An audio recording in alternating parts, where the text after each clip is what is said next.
जय हिंद दोस्तों। नरेंद्र मोदी जी का सवाल आज नरेंद्र मोदी जी से चीख चीख कर पूछ रहा है। जो सवाल नरेंद्र मोदी जी विपक्ष में होकर पक्ष में बैठे नेताओं से पूछा करते थे, क्या ये सवाल आज नरेंद्र मोदी जी से नहीं पूछा जाना चाहिए?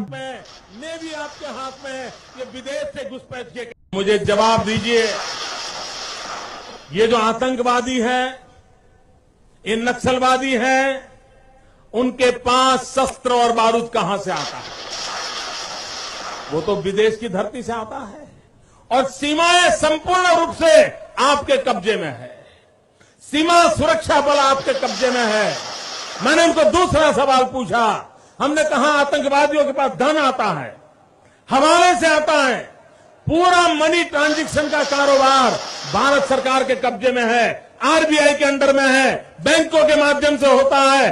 क्या प्रधानमंत्री आप इतनी निगरानी नहीं रख सकते कि ये जो धन विदेश से आकर के आतंकवादियों के पास जाता है आपके हाथ में है, आप उसको क्यों नहीं रोकते हैं?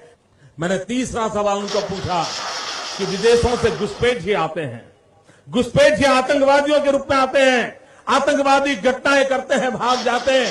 प्रधानमंत्री जी आप मुझे बताइए, सीमाएं आपके हाथ में है, कोस्टल सिक्योरिटी आपके हाथ में है, बीएसएफ सेना सब आपके हाथ में है, नेवी आपके हाथ में है, ये विदेश से घुसपैठ के कैसे घुट जाते हैं? मैंने चौथा सवाल पूछा, सारा कम्युनिकेशन भारत सरकार के अंडर में है। कोई भी अगर टेलीफोन पे बात करता है, ईमेल भेजता है, कोई भी कम्युनिकेशन करता है, भारत सरकार उसको इंटरप्ट कर सकती है।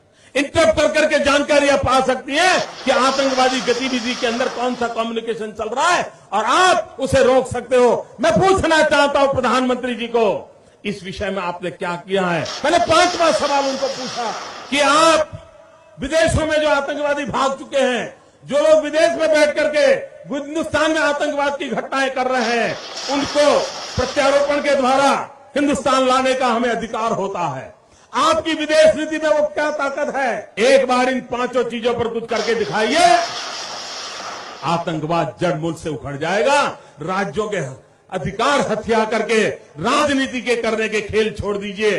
भाइयों बहनों, दिल्ली की सल्तनत के पास मेरे इन सवालों के जवाब नहीं है। दिल्ली की सरकार में वो सीना नहीं है, 46 इंच का सीना लगता है दोस्तों, तब जाकर